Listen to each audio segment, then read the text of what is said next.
সালাদ দিতে বলো।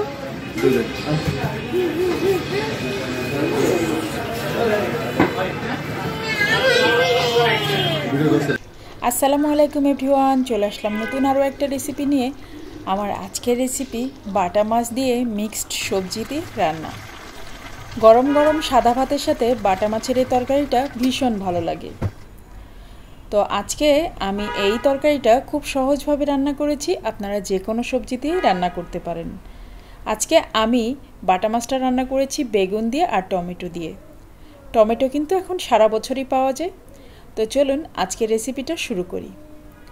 ভিডিওটা ভালো লাগলে অবশ্যই like, share and subscribe my channel and follow my Facebook page.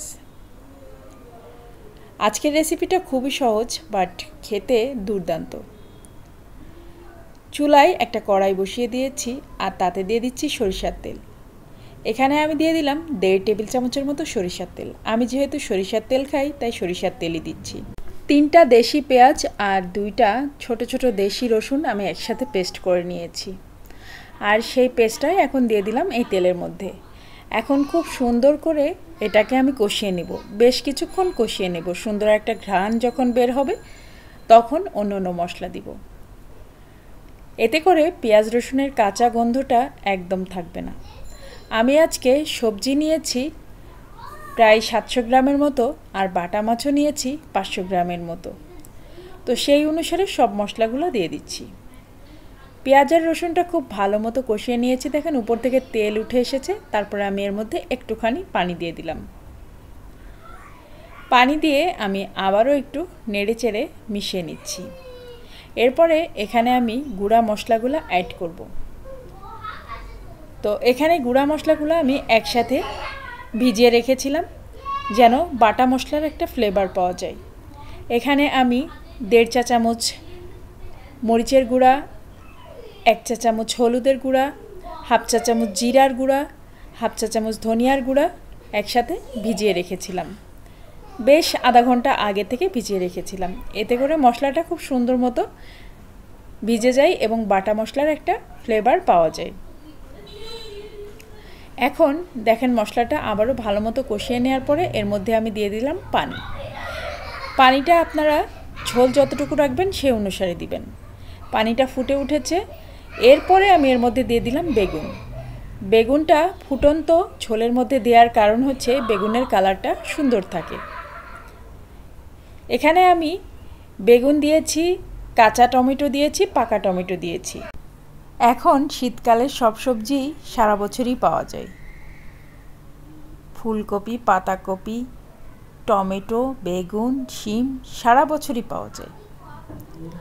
তাই যে কোনো সময়ই এই ধরনের তরকারি রান্না করে খাওয়া যেতে পারে। আর যে বাটা মাছ দিয়ে আমি এই সবজিগুলো দিয়েছি বলে যে এই সবজিগুলো দিতে হবে তা কিন্তু না। আপনারা চাইলে যে কোনো ধরনের সবজিও দিতে পারেন আপনাদের পছন্দ মতো। আমার কাছে এই সবজিগুলো ফ্রেশ ছিল তাই আমি এই সবজিগুলো দিয়েছি। কি দারুণ তাই না, কাঁচা পাকা টমেটো। সব কিছু মিলায়ে এখন আমি আবারও একটু তরকারিটাকে সিদ্ধ করে নিব। আর মশলাগুলো তো আমি খুব সুন্দর মতো কষিয়ে নিয়েছি, যার কারণে মশলার কাঁচা গন্ধটা একদমই আসবে না। আর তরকারির কালারটা খুব সুন্দর আসছে, দেখতেই পাচ্ছেন। কালারটা সুন্দর আসার কারণ হচ্ছে আমি ফুটন্ত ঝোলের মধ্যে সবজিগুলোকে দিয়েছিলাম। দেখেন কালারটা একটু নষ্ট হয়নি, কালারটা কিন্তু খুব সুন্দর আছে। এজন্য ঝোলটা যখন ফুটে ওঠে ঠিক সেই অবস্থাতেই সবজিগুলা দিতে হয়। বিশেষ করে বেগুনটা কখনোই ঝোল ফুটে ওঠার আগে দেওয়া উচিত নয়, এতে করে বেগুনের কালার নষ্ট হয়ে যায়। আর দেখেন আস্তে আস্তে বেগুনের কালারটা আরও সবুজ হয়ে যাচ্ছে এবং খুব সুন্দর একটা কালার চলে আসছে। এখন তরকারিটা অনেকটা সিদ্ধ হয়ে গিয়েছে এবং সবজি থেকে অনেক পানি ছেড়েছে। আর আগে থেকে ভেজে রাখা বাটা মাছগুলো এখন আমি দিয়ে দিচ্ছি। জাস্ট লবণ আর হলুদ দিয়ে মাখিয়ে আমি একটু হালকা একটু ফ্রাই করে নিয়েছিলাম, আর সেই মাছগুলো এখন দিয়ে দিলাম। এখানে আমি প্রায় 500 গ্রামের মতো বাটা মাছ সুন্দর করে ভেজে নিয়েছি, আর সেটাকেই দিয়ে দিলাম। সবজিও নিয়েছিলাম বেশ কিছু, এখানে দেখতেই পারলেন আমি টমেটো নিয়েছিলাম 300 গ্রামের মতো, আর বেগুনও নিয়েছিলাম 500 গ্রামের মতো। তো আমার তরকারি প্রায় রান্না করা হয়ে গিয়েছে। 10 থেকে 15 মিনিটের মধ্যেই এই তরকারিটা রান্না করা হয়ে যায়। খুব সহজ এই তরকারি রান্না করা, আর খুব বেশি মশলাও লাগে না, খুব বেশি তেলও লাগে না, আর খুবই স্বাস্থ্যকর। আপনারা চাইলে বিভিন্ন রকম সবজি দিয়ে এই ধরনের তরকারিগুলো রান্না করতে পারেন। বাটা মাছ খেতে কিন্তু অনেক ভালো লাগে, আমার কাছে তো সত্যিই ভালো লাগে। এখন আপনাদের কাছে কেমন লাগে সেটা তো আর বলতে পারবো না, তবে আমার কাছে বাটা মাছ খেতে খুবই ভালো লাগে। ছোট মাছ আমার সবসময় খুব প্রিয়।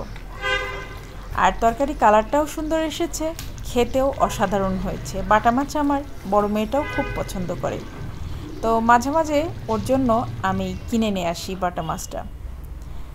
দেখেন তরকারিটা কতটা সুন্দর হয়েছে। আমি আপনাদেরকে আরও ক্লোজলি দেখাচ্ছি।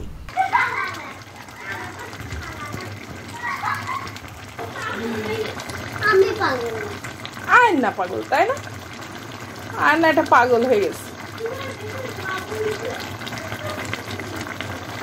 আয়ার না, তুমি পাগল হয়ে গেছো আব্বা।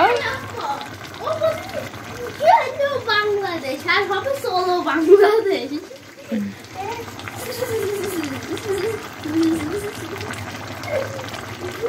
বলো আমি যেটা বলেছি, বলো আমি যেটা বলেছি সেটাই ঠিক। ওই জায়গায় তো রোকসানা বেশ শোনাছিল, সব মিশ্রণ ছিল, জন্য বাংলাদেশটা আমি কি বলবো। আমার বাচ্চাদের এই পাগলামি কথাগুলো আমার ডিলিট করতে ইচ্ছা হলো না, তাই রেখেই দিলাম। তো যাই হোক, ভিডিওটা শেষ করব। সবাই ভালো থাকবেন, সুস্থ থাকবেন, নিরাপদে থাকবেন। আমার বাচ্চাদের জন্য সবাই অনেক অনেক দোয়া করবেন। আর এভাবে করে ছোট ছোট মাছ রান্না করে খেয়ে দেখতে পারেন, ভীষণ মজা লাগে। আমার তো খুব ভালো লাগে, কার কাছে কেমন লাগে জানি না, তবে একবার ট্রাই করতে পারেন। আজকের মতো আল্লাহ হাফেজ।